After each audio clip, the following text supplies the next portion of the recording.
Hi everyone, welcome back on my channel. Today I am here with Paulina and we are going to talk about 4 different topics in 4 different videos. And today's topic will be the worst clients. Because I feel like not a lot of people is talking about it and talking about mistakes and like not really good job we did in the past. So today I would like to really talk about what kind of clients we had and which have been the worst. So Paulina, can you tell me, for example, 2 really bad clients? I had more than 2. Okay. But the worst clients are usually undecisive, and the ones which are very I know how to say it in Polish and I don't know how to say it in English. Tell me in Polish. Roszczeniowi. I don't know. What was that? They usually, the ones which usually expect, God knows what, and if the criteria is not met, then they are willing to go to court straight away. Really? It never happened. This never happened. It only happened to me once, and it's actually funny because it's completely my mistake. So I had this one client. She was my regular client from my nails days. Okay. But I've heard from her stories that she was very difficult She was, for example, telling me on one appointment when she took to the court her hairdresser, on some other appointment her beautician.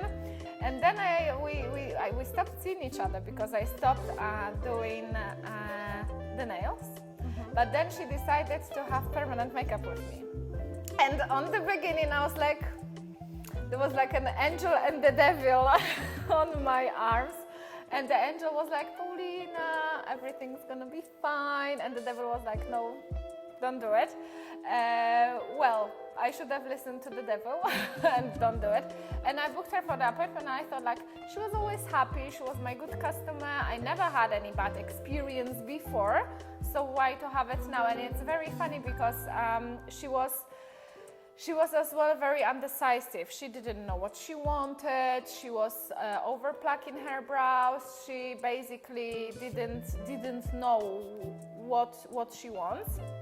So there was some red flags from the beginning, but it's very funny because when she was filling in the client record form, I made a joke and I said to her, just don't take me to the court. And what she said? She was laughing, and then 2 months later, she wanted either to take money back, either she will go to court. Really? Yes, this was the case. And where is it happening? In UK? So yes, in Poland? UK. So unfortunately, this is I didn't do anything wrong. I think the effect was lovely. It just needed a touch up, but I think this is what we get when we don't listen to ourselves. When we take undecisive clients, when we take problematic people, and we think it's gonna be fine because never we happened want it before. to be fine. Yes. But it's not gonna work like that. It does not work like that at all. Yeah, so I would say this was my worst situation, because when we were speaking even with each other, she was. She first of all messaged to me that in 1 month that she doesn't see too much of the results. She sees something, but she sees some asymmetry because she had natural asymmetry. But she can see that it's from her hair growing, but she's gonna wait for the touch-up. Unfortunately, she never came for the touch-up because she went to some other salon and they said to her all the things which she wanted to hear. So she just wanted the money back. So there was some miscommunication, some of the things. So she decided that she wants to go to the court. Luckily, the court in UK doesn't work the way she would like it to work. So the situation is just gone quiet after some time. But this was probably my worst situation ever and my worst client. I'm actually talking about this freely, Okay. but I think this is something probably what everyone should hear, because very often we might do something bad, like not very nice treatment, and still have happy customer.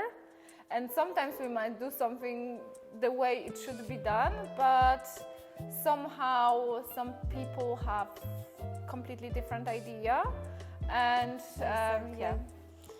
They have different ideas and different expectations. What I think is the biggest problem is that people have unrealistic expectations. Yes. And from I think from beginning last year, I started to even explain to people that symmetry does not exist. Yeah. And when I see them, I show them the mirror and I tell them, here you can see how your brows looks like, and there will be no different after the permanent makeup. It will be only a little bit of adjustment. It will be like some of your parts which are really like empty, they will look fuller, but do not expect it's going to look completely different, because it's not gonna happen. And if you don't have hair, brow hair, you will never have it even after the permanent makeup. Yeah. It's only a little bit of like I would say that nice and natural permanent makeup is only a small adjustment. Yes, exactly. It's not something crazy, and I hate when people push they push you to do something which you know it's not gonna look nice. Yeah. They didn't see so many healed effects, but we saw it. For example, you know what I did once? One girl came with a beautiful brows, a lot of brow hair, but she had the brows like that. Mm-hmm. And I took completely this part and I tattooed like this with the soft pigments we have been talking about before. And she came and she had like a lot of brow hair here, and here like a yellowish, greenish, brownish, really soft color, and here her brows. I was like, why did I do that? I know. But it was good. Shape looked nice, but it was something. It was like a stupid mistake because it didn't happen before. Yeah. So I didn't know. Even though if I would understand it more and if I would put my logic into it, I would understand it's not a good choice. But I somehow thought it will be okay because it looked beautiful when I did the pre-drawing. And then I removed her with a laser for, I don't know, like 9 months. Mm-hmm. And there was still like a very, very soft yellowish residue. I was like, never again, Teresia, never again. And this is something which I found out is really stressful for a lot of people, but you have to learn from the mistakes straight away. You cannot listen to your clients.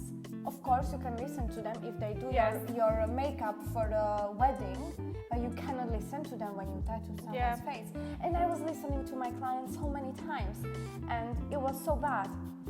So right now, I really know where is the line, and I really know when they can tell me, oh, there is something missing here, or if they tell me you should do it like this or like that. Luckily, because I work already for a long time, I think when people know me and I have some they know me basically here because Ostrava is really small. Yeah. So they know what they can expect from me.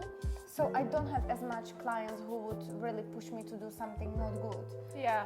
But I think that worse clients are out there, but it's only about us if we allow them to approach us. Yeah, and if we show them, stop, I'm not a good PMU artist for you. I think you can always tell your client that you don't think you will satisfy them, and there is nothing wrong about it. We still can earn money from other clients. It's not like we have free clients about the money. Yeah, if we would have 3 clients and one a month and one of them you have to say no to, I understand, but I think we still have the opportunity to wait for the better client, you know, where you understand, where you see that they will understand your artistry. Yes, and it's so important to see these boundaries, because this is what I always see, the red flags, and we need to listen to those red flags, because otherwise this is how it's gonna end, that the boundary is broken and we let the wrong people approach us, or maybe not the wrong people, but the people who don't want the same results as we do, and then it's like a proper no. I'm so happy we did this episode with Paulina, because we had in a plan only a podcast, but because she's speaking English and I can talk to someone finally, and she's exactly the same as me, it's good to talk about it and to share this information out there, because I think people they are scared, like you are scared. I was scared before, but if someone would tell me, don't worry Teresa, you can actually say, no, I don't think I am the right choice for you, it's absolutely fine, and it's even like more professional than to say yes to everything, even though you know it's not a good choice to do. So yeah. Okay, we should stop. We are finishing this episode. We are going to record another episode about the worst mistakes we've done. So when you are done with this video, we will probably upload a new video next week. So come back to the channel and you will see the world's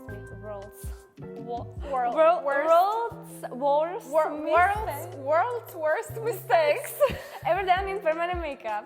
Bye. Bye.